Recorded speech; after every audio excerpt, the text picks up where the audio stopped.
Hey guys, thank you for checking out the video. Please don't forget to check out the card in the video for my other narrations, as well as the end screen video. Now, sit back, close your eyes, and lose yourself in the story. Enjoy.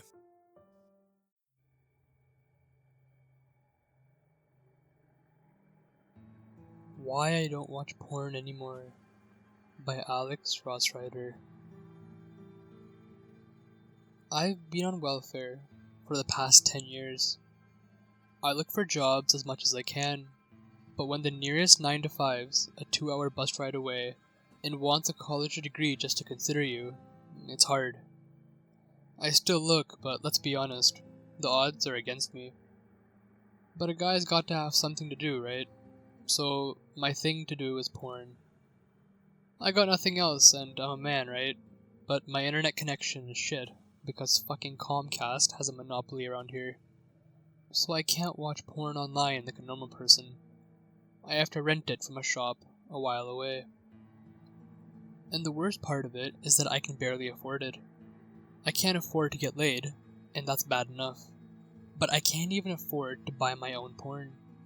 It's like the fucking cherry on a pile of horseshit.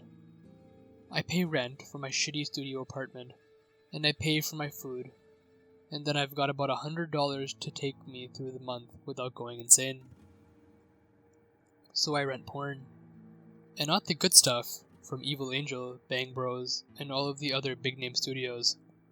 No, that stuff is top shelf. So it's apparently too good for people like me. I go for the bottom shelf, $1 a day rentals from the small studios. Half the time, you can tell that they're shot with GoPro and mashed together with Windows Movie Maker. I guess I'm supporting indie artists, but who gives a shit? Most of their stuff sucks, and I can't even get hard to it sometimes. But I can't stop coming back for more. And last month, I got into real trouble because I didn't have the dollar in my pocket that I needed to rent one of those crap DVDs.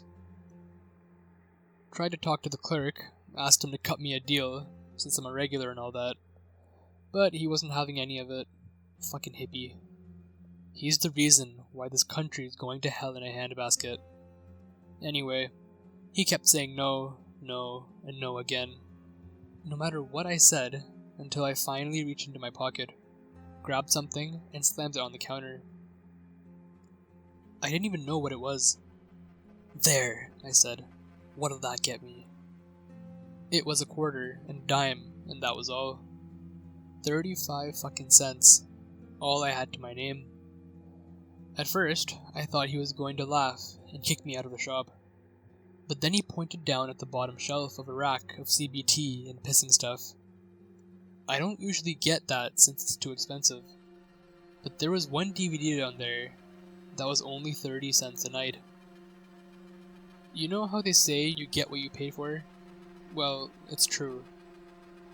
This movie, when they printed the cover, they must have misaligned the paper sheets because everything was a little crooked. There were a couple of typos on the back too, and the title was the most generic title I've ever seen in my life.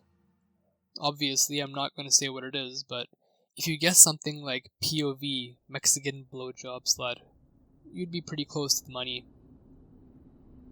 The cover photo was of this dark Mexican chick with a really nasty snaggletooth, wearing a bikini and looking at the camera. Now, usually, porn cover photos are exciting, you know? The girl will have an inviting expression on her face, like she wants to be there, or she'll be getting fucked or something. But this one was like, nothing was going on with it. Nothing at all.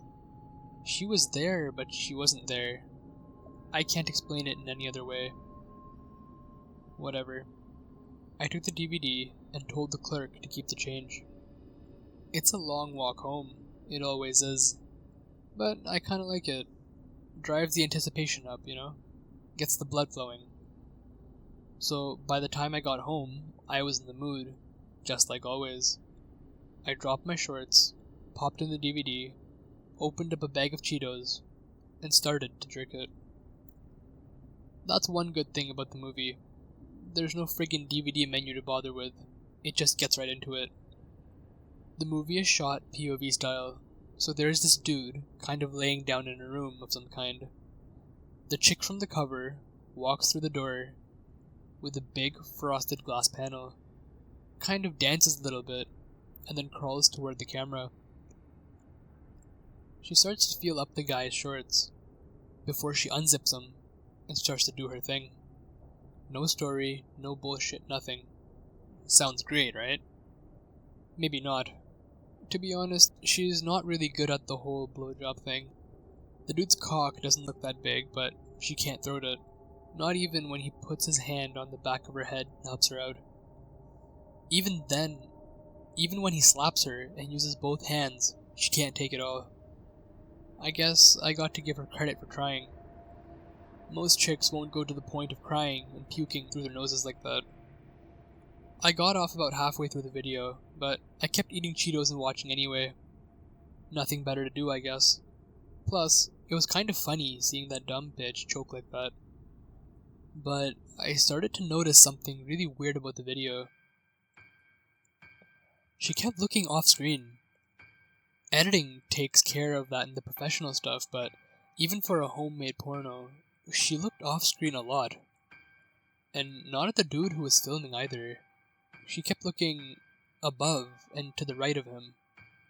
And every time she did that, she'd kind of wince and get back to what she was doing, like she had something to prove.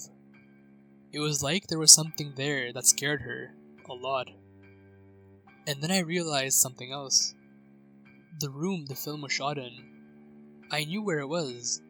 I worked in that building for 3 years. The trucking company I used to work for leased it. Now, that was 10 years ago, and I heard the company shut down after they fired me.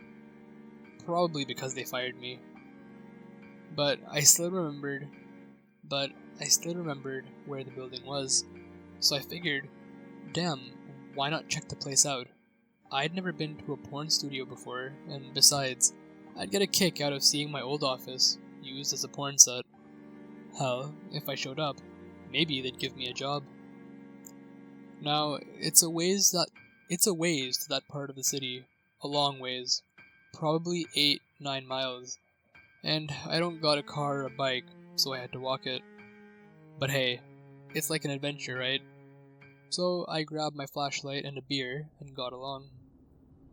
Bugs were fucking everywhere, and it was probably 80 degrees, 80% humidity, even though it was after 8 o'clock at night. Whatever, it's Florida. I'm used to it. Eventually, I got to the building, and I got pissed off right away. The damn thing was shuttered. Probably had been for years. There were plants growing over it, and shit, and half the windows were busted up, and the other half were boarded. I cursed and threw my bottle at the front door, and wouldn't you know it, the damn thing creaked open. So I went inside. It was dark, so I turned on my flashlight, and I'm glad I did right away. The floor was covered with needles and shit. Literal human shit. The place stunk up a storm. But I figured, hey, I've come this far, it'd be a shame to turn back now. So I kept going. Someone else must have leased the place after my company left it. The layout had changed a lot, and they converted the lobby to even more office rooms and cubicles. There were a lot of corners there, you know. A lot of things I couldn't see. A lot of places where anything might pop out and friggin' kill me.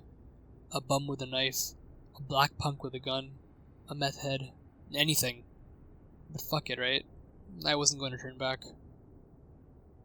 I made my way through the lobby, or what was once a lobby.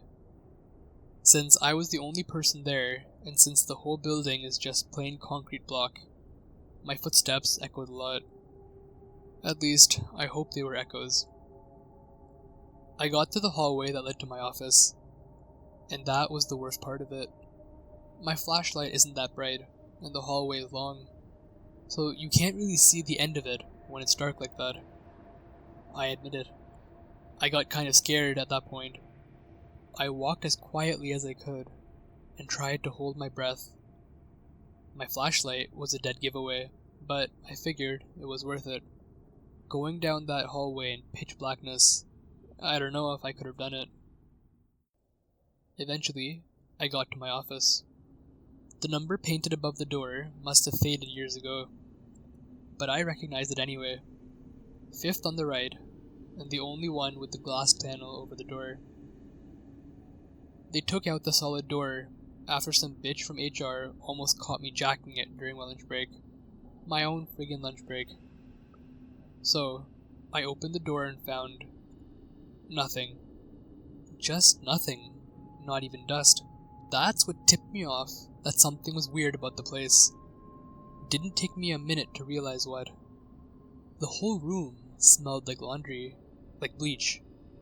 And when I looked real closely at the floor trim, I could see that the bottom edges of it were kind of stained, kind of eaten away. Like the whole friggin' floor had been doused with bleach. I ran the spot of my flashlight along where the floor met the wall to see if there were any other clues, and that's when I saw it. That ugly yellow snaggletooth, right there on the edge of the floor. I picked it up and had a look at it. The blood on it was still purple, like it hadn't been out in the air for that long. I walked out of the room holding it in my hand, but I kept smelling the bleach, and when I looked down the hallway, I didn't see any dust or needles or shit there either. So I put the tooth in my pocket and kept going. That clean trail led all the way down the hall. Like, all the way. All the way up to a door that I fucking kicked down, and then it continued down these old wooden stairs, and then it just ended. All of a sudden, the smell of bleach ended. But that was fine. There was a really obvious trail through the dirt and the gravel out toward the woods. And then there was a gap in the bushes. And then there was a creek, and then... and then is the reason I don't watch porn anymore, or rent blow-up dolls, or any of that shit. It's 8 or 9 miles to the building, and I don't got a car or a bike, but I kinda like it. Drives the anticipation up, you know? Gets the blood flowing.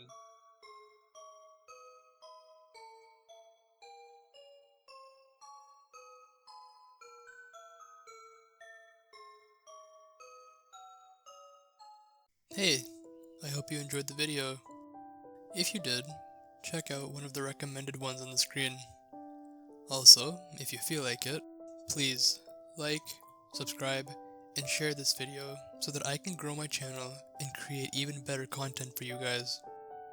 If you want to stay updated with my latest stuff, check out my socials in the description. My Reddit and Twitter are where you can read the news on my latest work.